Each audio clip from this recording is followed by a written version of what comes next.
Bellator 256 weigh-in recap, predictions, and the full card updated betting preview. Should be some fun fights on this card. Have some images from the weigh-ins for you guys. We'll go over some of the best bets to make and talk about now the updated odds the day out from the fights. Make sure you guys smash that like button, subscribe to the channel, and also turn on those post notifications. Without further ado, let's start it off with the first fight of the night. Bantamweight fight here. John Duma, Will Smith. Both fighters making weight. I think it's a good matchup here. I think it's going to be a fun fight. Will Smith, a little bit more of a raw talent. I feel like John Duma, a bit more well-rounded. The odds are very widespread for this fight. Minus 485 to plus 350. We can look over at best fight odds as well.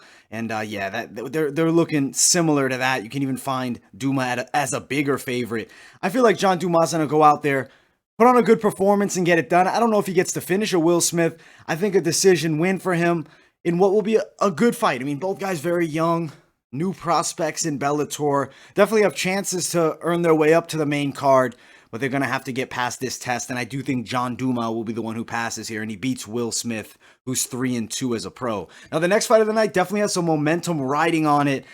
An exciting girl, Diona Eversaga versus Tara Graf. Level difference is fairly substantial here. I personally believe you can see Diona on the left, Tara Graf on the right. The Russian Diona Aversa is a beast. She has very well-rounded skills, but grappling, dangerous. Picks girls up and slams them. Tara Graf is a 1-2 record.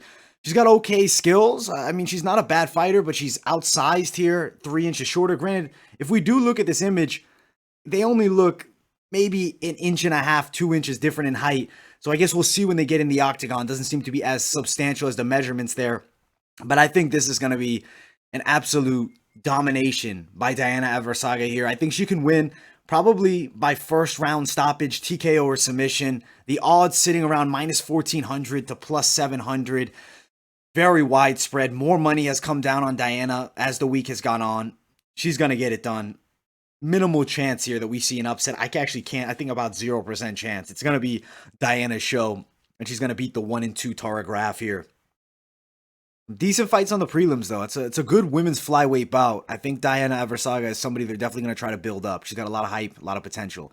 Naeem Dong, Izzy William. I think Dong should be able to win this fight. Substantially taller. He's a young protege at 22. 33-year-old Izzy William, though he's a pretty tough guy. Decent fighter himself.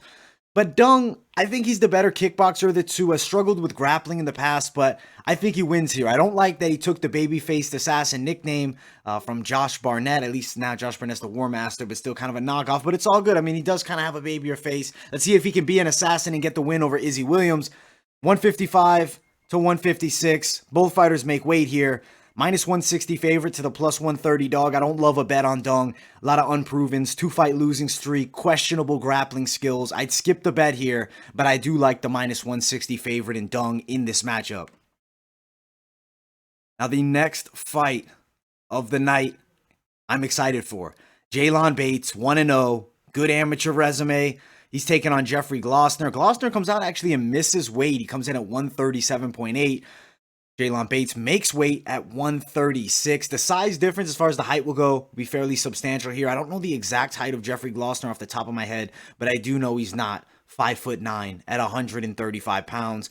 The wrestling, the grappling, Jaylon Bates has it all. Granted, Glossner is capable. There's definitely a level difference, and that's why you see the odds as widespread as they are. Minus 600 favorite is Jaylon Bates. Jeffrey Glossner, the plus 400 underdog. We can check out some of the other lines for this matchup. Yeah, they're ranging around what Tapology has listed still there. I feel like this is Jaylon Bates' show. He's going to go out there and get a dominant win. I think there's a serious level difference. And as I've mentioned before with Bellator cards, I mean, the undercards especially have some serious mismatches. They know who they're trying to build. Not like boxing where they're complete opponents and they have no chance of an upset and terrible records. But there's levels and they know who they're trying to push to that next level.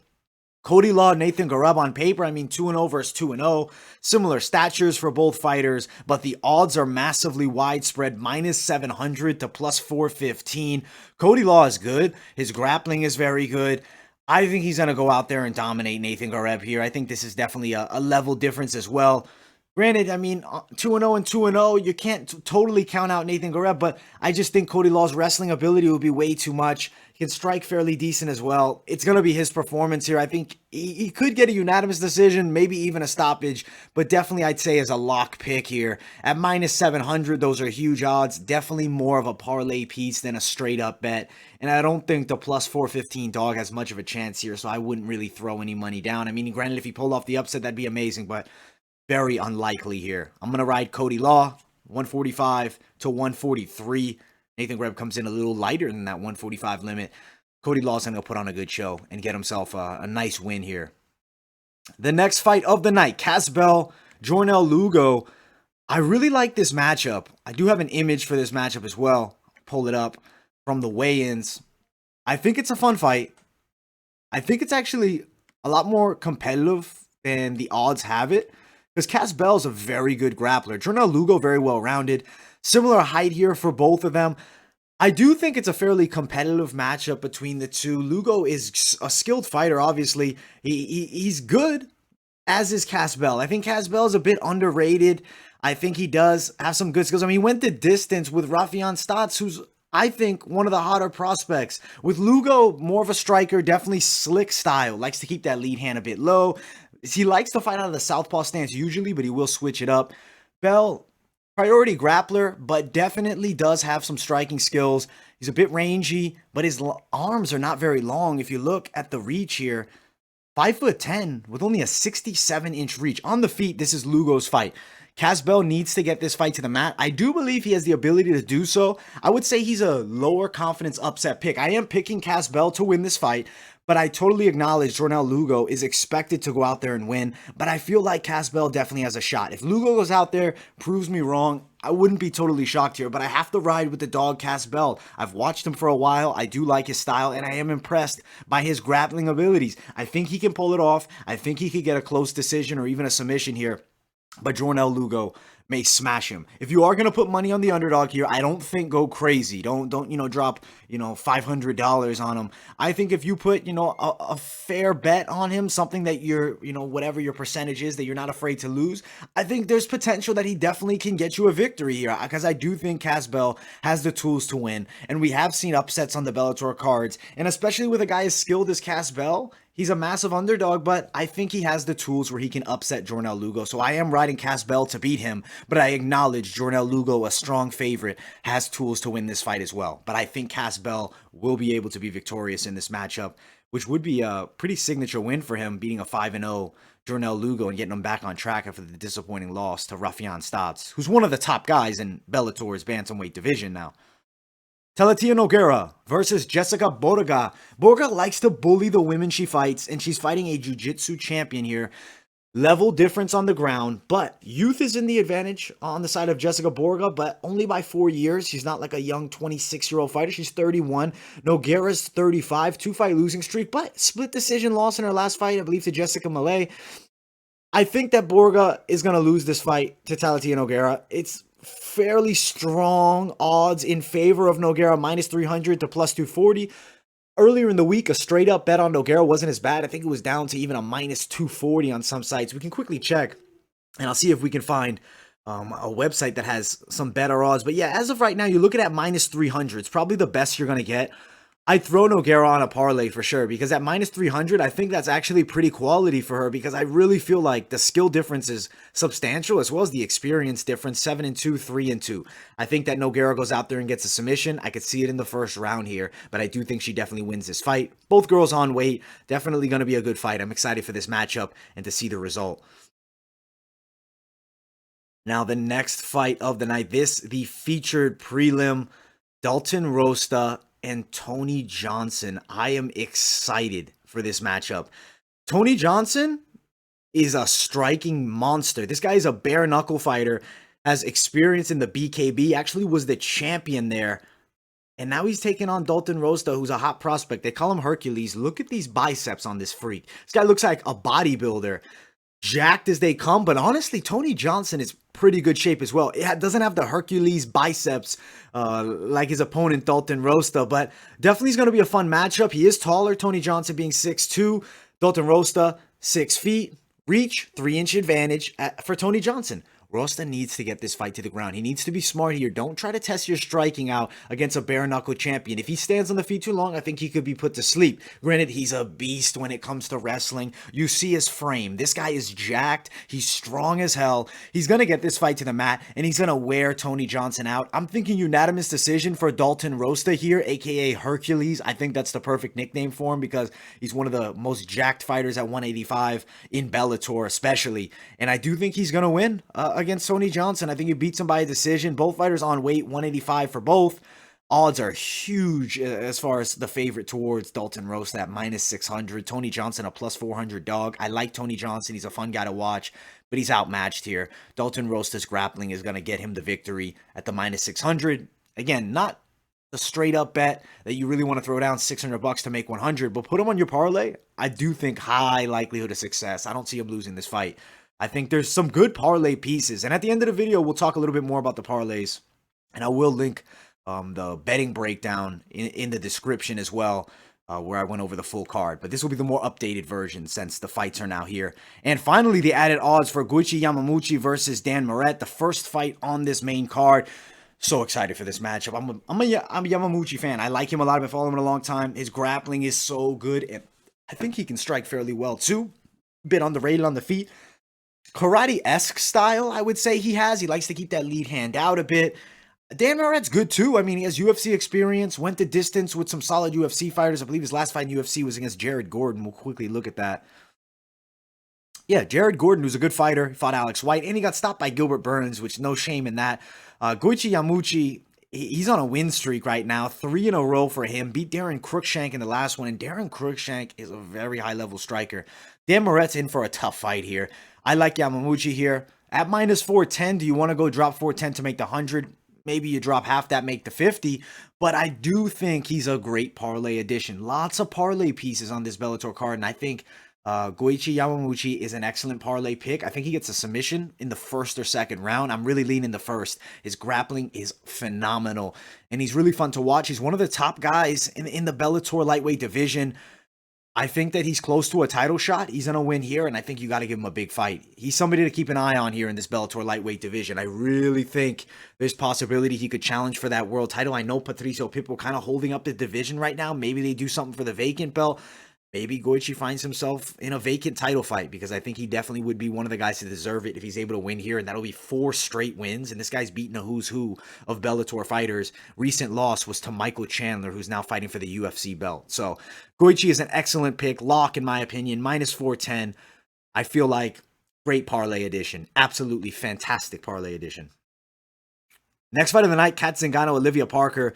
Olivia Parker, I gotta say, I gotta give her some respect. This girl lost 150 pounds by training MMA, which, I mean, I give mad respect to her. I think that she is definitely a competitor. Definitely a really tough girl. Probably has a lot of heart, but she's gonna get destroyed here. The matchup level difference is just so substantial. I mean, look, don't be distracted too much by Cat Zingano with her very seductive outfit, but she's a tall girl, 5'10". Zingano looks in excellent shape. She can fight. Cat Zingano's a grappling specialist, I would say, but does have okay striking. This matchup, I think she can definitely outstrike Olivia Parker. In Olivia's last fight, she actually fought Chelsea Chandler, who was 2-1. She was dropped badly in the first minute and then choked out. She's 39 with just 5 pro fights.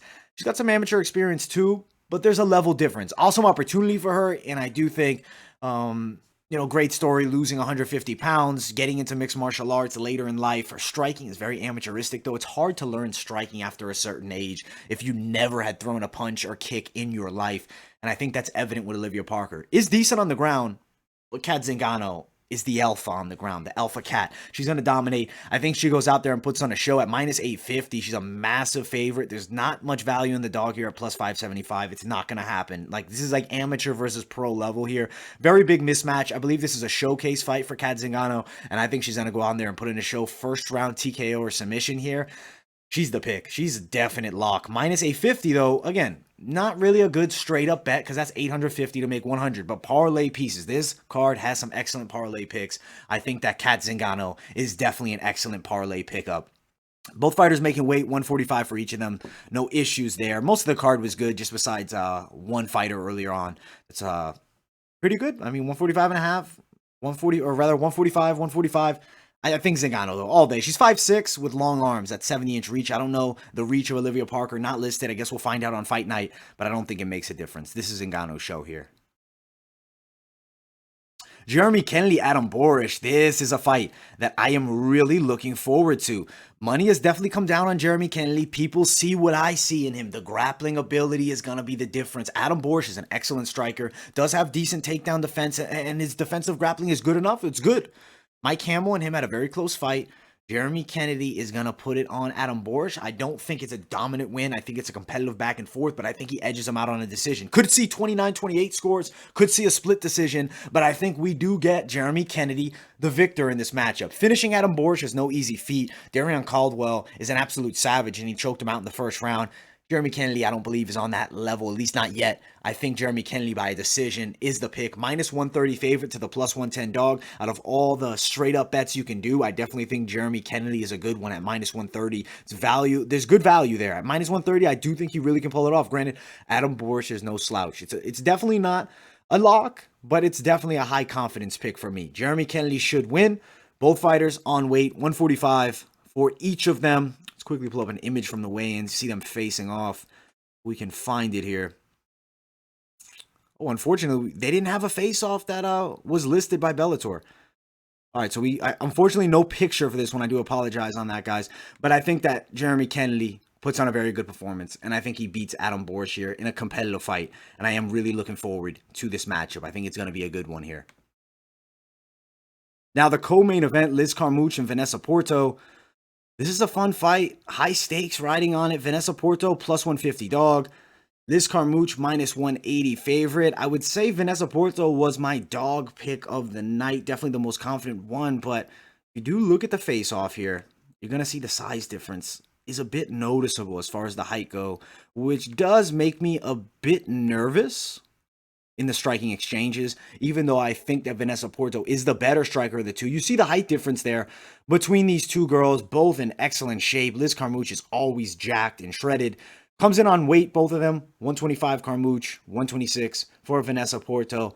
I think that Vanessa definitely has a serious chance here. She is an absolute live underdog. She was my pick earlier in the week. I'm not going to change my pick and go to Liz Carmouche's side, but I do acknowledge she can win this fight. My prediction: split decision, Vanessa Porto. I'm still riding with that, but a split decision can go either way. They're very close. I think that the stronger girl, Liz Carmouche, definitely does have an advantage in the clinch. I think as far as the boxing range will go, it's Vanessa Porto's advantage. And on the ground, the jiu-jitsu of Porto is excellent, but the strength and wrestling of Liz Carmouche is going to cause a lot of issues. This is a tricky matchup, one of the harder fights to pick. I'm riding Porto to pull off the upset, but definitely, if Liz Carmouche won, no shock there at minus 180. It wouldn't be the biggest surprise. I think Porto, live dog, Liz Carmouche, live favorite. It's a 50-50 fight, but I am going to pick Porto to win it. But I will acknowledge Liz Carmouche definitely has a chance to pull this one out, and she is the favorite for a reason. Very good resume. Lots of durability she's shown throughout her career. I think that this is a good fight and a good co-main event in this flyweight division. I think the winner there is very close to a title shot as well. Now, the main event is Ryan Bader, Lyoto Machida. The matchup we get to see like 9 years later. Their rematch was their first fight was in 2012. Now 2021, we see them face off once again. Nice stare down there. I like that Machida got into it. He was ready to go. Southpaw stands for him. He's tricky, man. Lyoto Machida is one of the trickiest strikers to deal with. You look at his history. I mean, he's got a lot of knockouts earlier on in his career. Hasn't been knocking guys out in Bellator, really. I mean, he beat Chael Sonnen by a knockout. Then he also has a split decision over Rafael Carvalho. Lost to Gegard by a split. Lost to Phil Davis by a split. Now he takes on Ryan Bader, who is the current heavyweight champion. Bader did lose his last fight. That was against Vadim Nemkov. But Vadim Nemkov is a monster, and he's a young, hungry champion now. Lyoto Machida is an aging lion. I'd really call him that. He's had a great career, and I think he's still competitive with a lot of the top guys in the light heavyweight division, especially outside the UFC. He showed that against Phil Davis. The difference is Phil Davis doesn't have punching power, at least not destructive punching power. Ryan Bader does. He puts heavyweights to sleep. If he touches Lyoto Machida, he definitely can knock him out. Lyoto Machida hasn't been knocked out in Bellator, has shown good durability, but when you look back to that 3-fight losing streak he had in the UFC, there were some bad finishes there. There were some fights where he was hurt. Derek Brunson slept him in 2 minutes. Ryan Bader is going to beat Lyoto Machida, avenge his loss. It's not an easy fight. I do believe this fight's going to go into the later stages. I think it passes 2.5. I think the over 2.5 is definitely realistic here. Lyoto Machida is patient. Ryan Bader is going to pressure forward, but he needs to be smart. That first fight, he got a little bit over-aggressive, got caught. I don't think he does that now, and I don't think Machida has that same precision. Back in the day, that straight left down the line was so fast. He doesn't have that same in-and-out movement anymore. He's an older guy. He's 42 years old, going to be 43 in the next 2 months. 37-year-old Ryan Bader. That's 5 years is serious difference here. I think Bader goes out there and puts on a very good performance.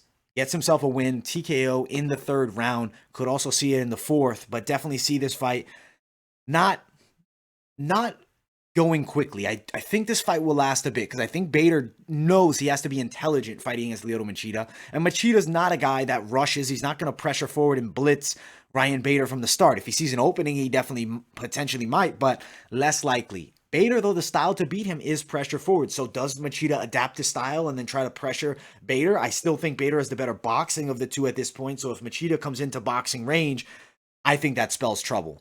Ryan Bader, TKO, round number 3 is my pick. He's a minus 300 favorite to Lyoto Machida at the plus 245 dog. He wins this fight and then moves on to the semifinal round of this Grand Prix. I'm so excited for this light heavyweight Grand Prix. I think this is the best decision Bellator could have made.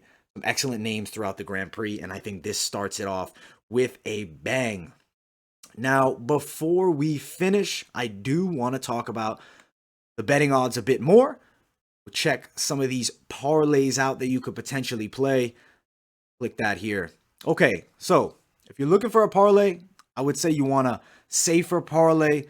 Definitely some strong favorites on that undercard. Granted, I'm not loving how widespread the odds have gotten. Like Diona Eversaga is about as lock as you can get. If you put her and you put the other lock of the night, minus 500 you're at. That's not really too good of odds. Even if you add Dalton Rosta, now you're at minus 256. Add in Goiti Yamauchi, now you're at minus 139. I think for favorites, as far as they go, these are 4 very strong favorite picks. Who else do you add to this? Do you add John Duma? That brings you at a plus 107. Do you want to add a guy that you don't know as much about with less experience? It is definitely riskier. You could add in somebody like Cody Law as well. Brings you to the plus 101. It's tricky having the confidence in these undercard fighters with less experience, but I will say I do, from previous history, know Bellator has mismatches on the undercard, and the results tend to be fairly predictable, especially on the betting lines. A fight like Naeun Dung, I don't think put him on there. At minus 160, it's value. It's like, oh man, I can get a young fighter that's definitely going to win. No, I don't think he's definitely going to win. I think there's a chance Izzy Williams controls him on the ground. There's some tricky picks here. If you're going to do a parlay, definitely be smart with it. My personal opinion, safest parlays are 3-fight maximum parlays. If you do more than 3-fight parlay, you're now a risky parlay. Doesn't matter how much of a lock pick the fights are. I think if you're only going to be betting the main card, I like Bader as a pick, and I like Jeremy Kennedy. That's an excellent 2-fight parlay. It's riskier. Let's see what the odds do get you on that one. But look what that gives you, plus 236. Oh, excuse me. No, that's Vanessa Porto. If you put Porto on there, you get plus 236. If you put Kennedy, you get plus 138. Now, do you add one more? I think you definitely can add Zingano. She's a lock, and I think you definitely add Yamauchi. This is riskier because it's 4-fight, but it is plus 228. Depends what you're looking to do. If you're craving underdog parlay, as I said, I pick Cass Bell, but I think that's a really scary pick, especially if you're putting him on a parlay, because if he wins, that'd be excellent, but that's a tricky fight. I think for the underdogs, more live is going to be Vanessa Porto at the plus 150, but Liz Carmouche is a savage. It's tricky to bet on some of these dogs with Bellator because at the end of the day, you look, there's a history that favorites are very successful there, and the odds makers definitely know Bellator has these favorable matchups toward their guys. Personally, don't go crazy with the parlays. 3-fight. I'll give you guys a parlay that I like, that I think is a fairly lock parlay. I'm going to call this the safe parlay, but it's not going to be insane. I don't want to be looking at a minus 400 3-fight parlay. That's just a waste at that point. You might as well just bet straight up. So I think you're getting a lock. with Yamauchi here. I think you're a near lock with Bader, but I do acknowledge it's a risky fight. And I think Jeremy Kennedy is a good to go pick. Plus 194, it's a moderate confidence parlay. Plus 194 are excellent, and it's only 3 fight. If you want to add a little more risk in there, add Nogueira to the parlay. You're already at plus 248 now. And I also think add Dalton Rosta. You're at plus 346. You get over the 5 fight, it's pure gambling at this point. It's gambling now, but at that point, it's true gambling. It's just, you're throwing money out the window because honestly, throughout most of the cards, you're going to see fighters lose that are expected to win. It happens at least one time on the card. Overall, some safe picks. You guys can ask me questions in the comments if you want me to throw some other parlay ideas out there. If you guys want to throw some in the comments, let me know what you guys think. I hope you guys enjoyed this video, the weigh-in recap, as well as the full card betting breakdown and preview. Don't get crazy with the parlays, but have some fun, make some money, because there's definitely some opportunities to cash in here with these matchups. I appreciate everybody for watching. Thank you all so much. Smash the like button, subscribe to the channel, turn on those post notifications, follow my social medias, Instagram, Twitter, and TikTok, and I will see you all in the next video.